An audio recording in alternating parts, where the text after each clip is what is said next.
Isn't this a great show? Oh, yeah. This is Melissa's London. Oh, really? I wanted to call it Melissa's Summer. Interesting.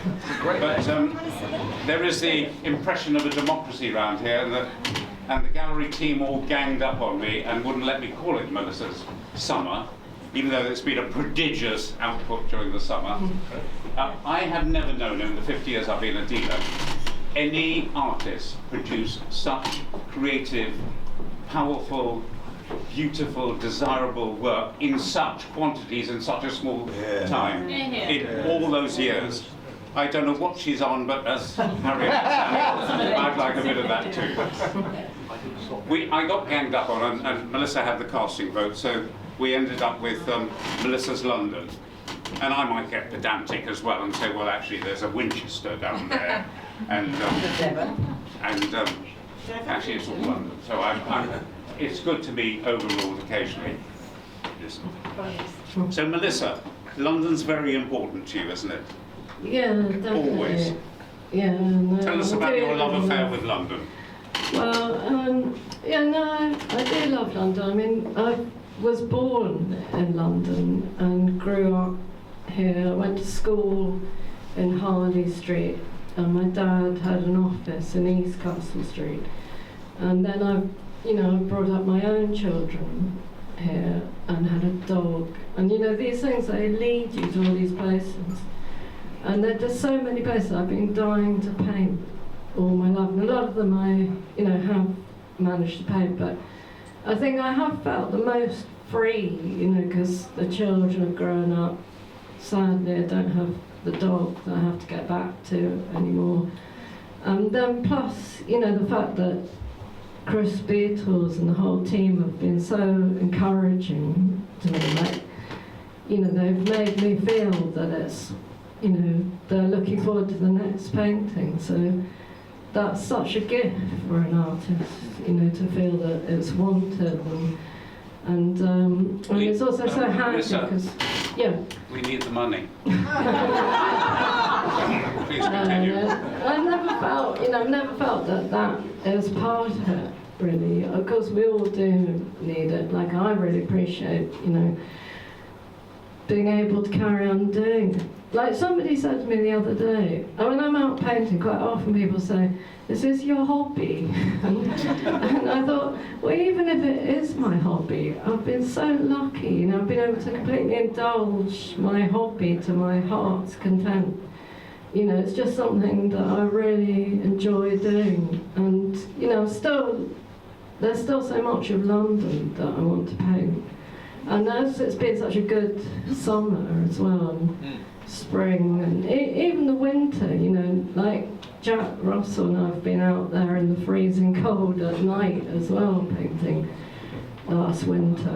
And it's so great because I can leave my wet canvases here, so I've been able to, I'll meet Adina at the door and give her my painting I'm doing in the morning, and she hands me my afternoon one, and then I've even been doing an early evening one that I'll take home with me. And then if I'm in Maida Vale, Chris and Carol are there to look after me, and Jack when he's painting up here. So it's just been fantastic. You can't really help but do loads of work if you've got everything so easy for you like that. Maida Vale's become a favourite part for you. You often go there and have made this wonderful connection with Jack. You go out, you stand in front. You're a solitary person, really, but somehow you've managed to get on with Jack Russell. Nobody else does. And you paint together, and it is wonderful to watch because you both have such different approaches, such different styles. You've got the zing, the surface of things, and Jack, being a deep, depressive man, concentrates on the atmospherics. And it's wonderful to see those two images come out of an evening when you're confronting the same subject. But you've got other places apart from Maida Vale, haven't you, that you love? And there's one place that is more close to your heart than anywhere else. And it's Mount Street Gardens. Mount Street Gardens, yes. Yeah, no, I am very fond of Mount Street Gardens because I when, like 38 years ago, I had reason to start going to these meetings in a church there. And it was the beginning of a fantastic time in my life after a difficult time in my early 20s. And I felt, feel this real, affection for Mount Street Gardens. And I still go there to the other church to these meetings. And there's just something about it. It's a very spiritual place. And I first really got into painting there in the lockdown, because also in between the lockdowns, because it was so empty, and I actually met lots of local people who were walking their dogs who'd got stuck in London, and they lived in South Audley Street or something, and I realised that it's a real community. Whereas before I sort of felt, it's the posh place where you have to be rich to enjoy it or something, and it's just not like that at all. It's the most lovely community, Mayfair, and there's so much history in the buildings, and they're so beautiful. And that particular little square, it's got a library and a school and 2 churches on the edge, and then there are these beautiful shops and so much life there, and all different nationalities and local people and people who are staying nearby. It's just an amazing place, but at the same time quite quiet and gentle place. And the gardeners are really good. Like, I also go a lot, you probably noticed, to St James's Square, just down the road there, and Berkeley Square I love as well. And in fact, you see the same team of gardeners and people who look after the place.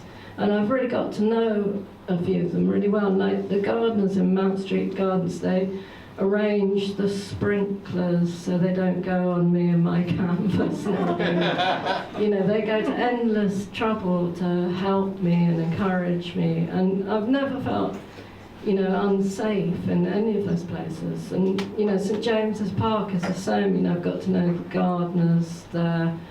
I was actually really, the only time I got really annoyed with somebody he was an artist and he kept criticising my painting, and he was actually quite annoying. But I felt really safe because the gardeners came along and they all know me and they're all really enthusiastic about what I'm doing.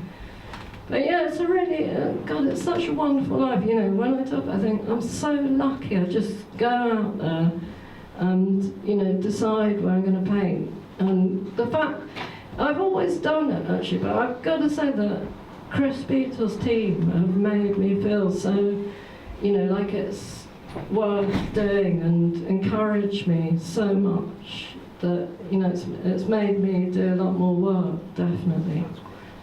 So I really want to thank all of you actually, and they've got a wonderful framer who, he looks at every one of the paintings and he really thinks about how to frame it, and Chris advised him as well, but he makes a lot of fantastic decisions, and he's a young guy, and it's just so interesting how he chooses to frame them. And Julia is an incredible photographer who spends a lot of time getting all the colours absolutely right.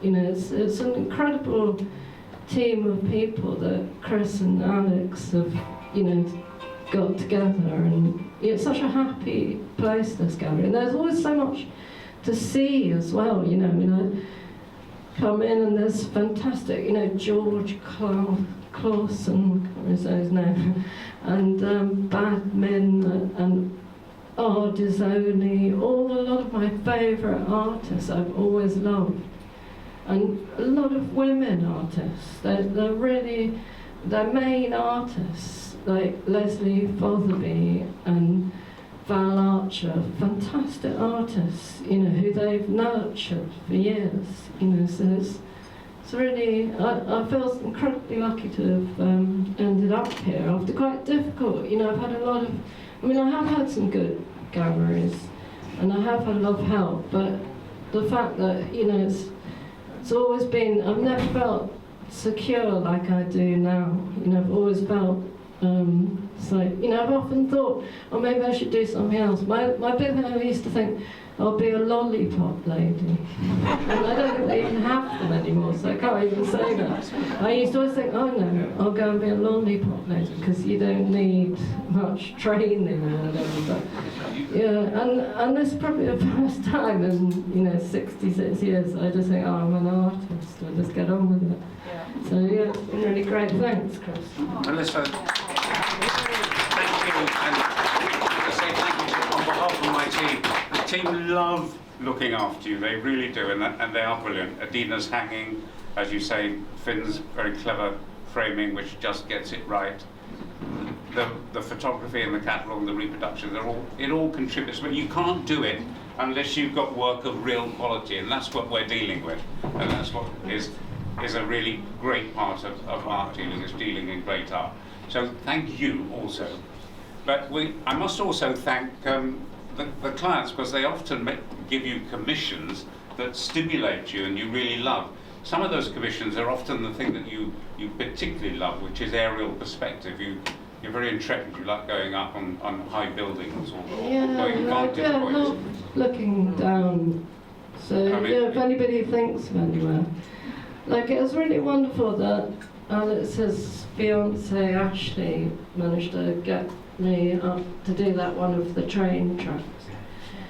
And yeah, she just like instantly said, oh, I know, you can work where I work. And that's the it's the Deliveroo building on top of Cannon Street, isn't it? Yeah, yeah.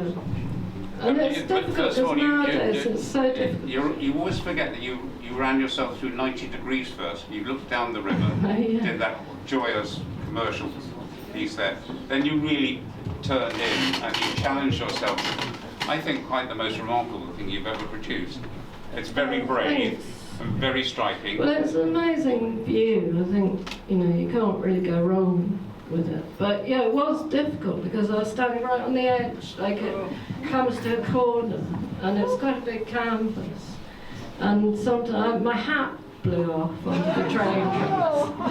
And sometimes I was really like holding on to like painting that, carrying on. But like Ashley was really patient. She was always there to help me and Hold you run down. up. And, yeah, didn't mind getting paint on her and things. Great. Everyone here has got loads of paint on them. So. Yeah, no, it's not worth doing though. You know, it's nice to have a real challenge. Actually, I like really difficult things. I'm a bit lost if something, you know, if I was out in the field, I think I would struggle.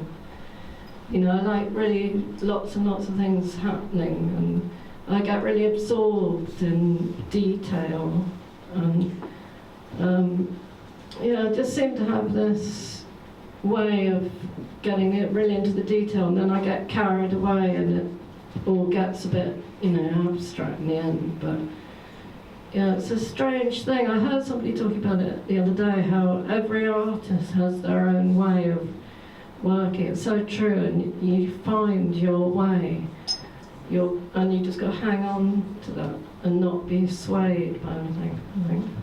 But yeah, thanks, like Chris made a good point as well. Thanks so much, people who've bought my work or even just come to see it. I really, really appreciate it, and it's just wonderful to think that people are going to live with them on their walls. And some people have shown me pictures of paintings they bought before, and it's such an honour. It's so lovely. Thank you so much. I've observed another stimulus in your life, which is once a week you go off and you teach the Heatherley students. Yeah. And that challenges you in another way. First of all, you challenge them. I noticed that you present them, you plonk them down in front of a very difficult composition, like Battersea Bridge or something. So you've got a great diagonal and the road and and trees there, and you tell me they look a bit panicked at first until you make them put it down and do that wonderful happily. Melissa went out this morning and did a drawing. We didn't have a drawing because she paints over, But this morning, it's worth having a look. Love it. It's great. I love it. Thanks. She went out this morning into Jermyn Street. Been wanting to do Yeah. Jermyn Street. Yes. And that wonderful Oh, design, just leave it that as it is. figure. That's the last you'll see of it because it'll be painted. You'll see trumpers in all its glory and Paxton and Whitfield down here. But this is how these start off life. She paints on site. She doesn't do any studio work. And it was a delight for me when I recently went to her house for the first time, and I found some piled in a corner. And one thing that I thought was really smashing was a self-portrait. Now, you've done a lot of self-portraits in your life. In fact, you told me a wonderful story earlier about how you were encouraged at the Slade to do self-portraits, and you did a new self-portrait. And at that point, of all people to come in was Lucian Freud, Yeah, no, I was saying who that. took a particular liking to you after that. Funny that. Yeah, no, I think I must have. My brother was at the Slade before me. He's 4 years older than me. I think he told me about Lucian Freud because I read somewhere that he was teaching in Norwich or somewhere, and he said everybody had to do a nude self-portrait. So I thought I'd do a nude self-portrait. It was like 5 foot by 6 foot, and I had a dead chicken on a plate, and I had cordon my space off, and then one day suddenly Lucian Freud comes around the corner. So I quickly got my clothes on. But he got them off again another night. I won't tell that story. Oh, do. But yeah, no, I do love doing self-portraits because for one thing, you don't have someone there to worry about. You can properly get into doing a portrait. And I also think it's just very interesting the way, I love seeing how I change over the years. I've probably done one every year. And also how I look when I'm concentrating. I think and I love other people's self-portraits because it's always this look of, they're actually scrutinizing themselves and trying to make a picture. And it's just a really interesting thing, I think, artists' self-portraits. But I think it's fantastic that somebody has bought that self-portrait and people have bought. I used to think like people only bought the self-portraits I did when I was young and pretty, but actually some people have bought older ones, so maybe not the recent ones. But I have to sort of have to lie a bit now. So. But, I'm more into painting my daughter, but she's busy with my grandson, so can't really do that now. That's worth mentioning. You might think you're in front of a workaholic who is obsessed and does nothing but painting. It's a very balanced life. She goes and sees her dad once a week in Norwich, and spends a whole day with her grandson Avery. So this is the production of the other 5 days. So it's even more remarkable. The powers of concentration and ability, I just think, are fantastic. Oh, thanks. There's a wonderful interview, biographical interview that the team did in the last show a year ago in the catalogue, which is worth looking at because we could talk so much about the biographical scenes in your life, but much of it is in there. I highly recommend you read that. But I know that people are often dying to ask one particular question. Has anybody got a question that they'd like to ask Melissa? Yeah. Yes. Yeah. I gather you are a friend of Jack Russell. Speak up a little bit. Oh, Yeah. sorry. I gather you are a friend of Jack Russell who is here tonight. Yeah. This would be a first, I think, but have you ever thought of doing a joint painting? Oh, what, painting together? Well, he's not. I don't know. I think, maybe we should. Yeah. Yeah, well, maybe we should. Yeah. That's a very interesting idea. I thought you were going to say paint each other. He's done a fantastic painting of me painting, actually. Really good one. Yes, it was great. It was spot that little back view anywhere. Jan, could you just come up for a moment and just tell us what it's like in your sessions with Melissa? Do you ignore each other? After a while, yeah. But the thing is with Melissa, she likes to just get on with it. You know, there's no hanging around chit-chatting. But we find somewhere nice to be set up and we just get on with it. But there's a picture there in Mount Street. Actually, didn't get much work done that day because I just stood behind her and watched as she drew it out and then started to add colour. And I don't know, I said to her a couple of weeks ago that I think you've jumped a level. I don't know what that means exactly, but I just think they're more vibrant now. Because I've missed it, I didn't see you for 2 or 3 months. Yeah. So when I came back in to look at the fresh stuff, it was, I go, wow, look at that, wow. Yeah. And it's like you've gone to another level, and I think it's, you're putting more paint on, there's more vibrancy, there's more light, there's more depth. And I think it's because you're happy, like you're in that contented train of thought. I think that a lot of credit goes to Chris and the team here, because in cricketing terms you'd call it off the field stuff, but Chris is dealing with most of the things away from the paint and just allowing you to paint. And I think that makes a big difference. And a happy painter is a really good painter, as you can see. So, you know, well, credit to you, Melissa.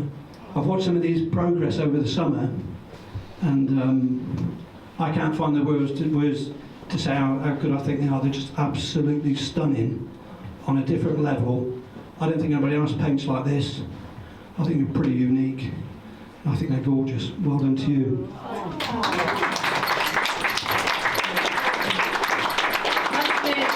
We've got a bit of a mutual admiration society going on, because I love his work and I feel the same. Like, I love watching his progress, and absolutely stunning. Like, we met up recently, he was doing a commission. I could just see the umbrella. We've both been given an umbrella by the gallery. And as I got nearer, I mean, there's just this incredible painting that he's doing. You know, and it's a real joy to see it. So I think that's... Well, does anybody else want to ask anything?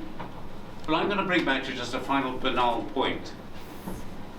This could not really have been done without a really fabulous spring, where it was just effulgent, the best blossoms I've ever seen in my short life.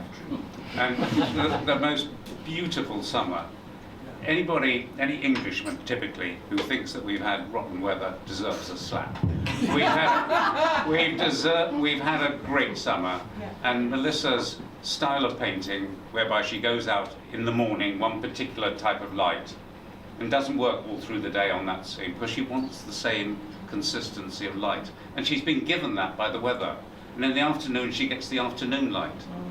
And the light goes, and of course she has the recurrence of nighttime. And I'm glad that she's been doing some beautiful pub scenes, especially, because they're always light at night. I hope the weather continues, but if it doesn't, the quality will overcome ghastly weather, and we'll still get another wonderful collection of paintings from Melissa. Yeah. So thank you for this great exhibition of Melissa's summer, and carry on painting. Some of them are winter and autumn and spring. Yes, autumn's coming up. I love the fact I got to own London in a way. Thank you all very much for coming.